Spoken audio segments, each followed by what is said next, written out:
Hello, Formula One fans. My name is Scrags, and welcome to F1 Talk. I wasn't planning on making this video because I was actually planning on streaming a watch along of the entire thing and then just posting that. But given the ending of the Belgian Grand Prix today, I figured it'd be better to make a video talking about what happened and where it leaves us now. So, welcome to the channel, and let's get right into it. So, Formula One fans today were treated to what is being called the shortest ever race, and it is actually the shortest ever race, as the 2021 Belgian Grand Prix was delayed by over 2 hours before eventually being called due to rainfall after a few laps were led by the safety car enough to certify it as an official race, and we'll get to that in just a minute.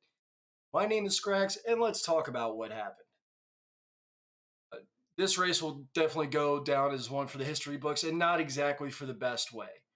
After nearly 30 minutes of rain delays from the initial planned start, uh, the teams were left in the teams left the pits in an attempt to start the starting grid, and Sergio Perez on turn six crashed out and was initially deemed to be out because of significant front suspension damage.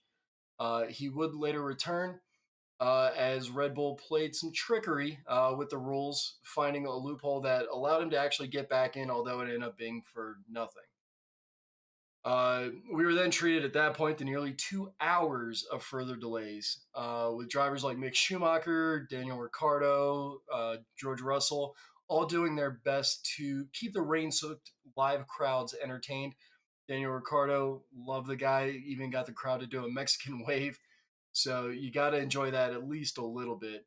Um, Others like Lando Norris, we saw him taking a nap, choking out one of the mechanics, things like that for fun. Carlos Sainz, they all just kind of sat back and relaxed when the rain continued to just create large puddles and small streams all over that iconic Spa-Francorchamps course. About 45 minutes into the delay, Red Bull Racing contacted FIA race director Michael Massey, because in a miraculous effort, they were actually able to fix Sergio Perez's car. They said normally this kind of repair would have taken 3 to 4 hours, and they were able to get it done in just under an hour, or just over an hour, I believe.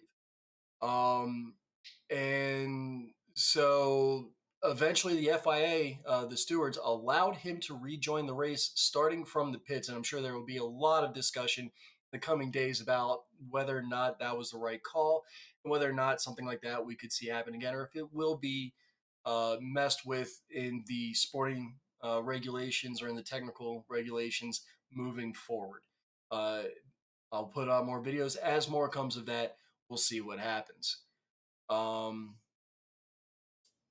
so with that, this is where things start to get a little bit sticky, because according to the FIA sporting regulations, a race must happen start to finish and from planned start time to finish time within 3 hours.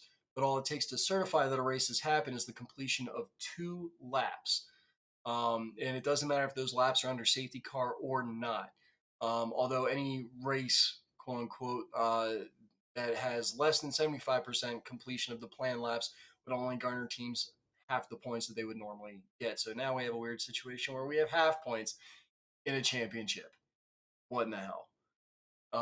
So with about 45 minutes left on that 3 hour window, we were traded to just a handful of laps, all led by the safety car, before the race was eventually red flagged again and then called off entirely.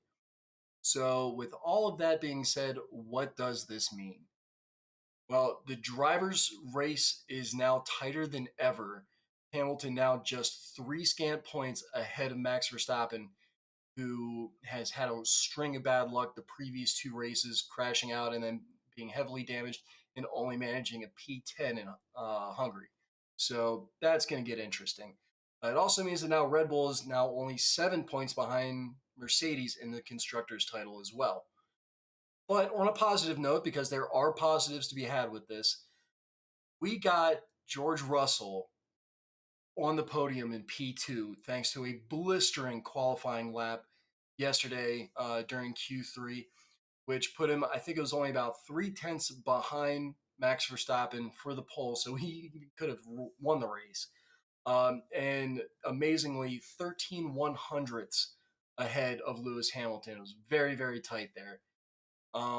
So what that means, so the top 10 for the Belgian Grand Prix, because of all this, means we have Verstappen in P1, Russell P2, Hamilton P3, Ricardo in a brilliant qualifying drive in that McLaren that he struggled with in P4, Vettel in another great performance in qualifying in P5, Gasly being consistent, yet another P6, Esteban Ocon, winner of the Hungarian Grand Prix, got a P7 out of it.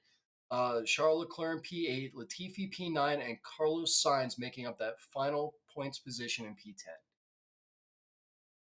Thank you so much for joining me. It was a rain soaked race that never really should have happened.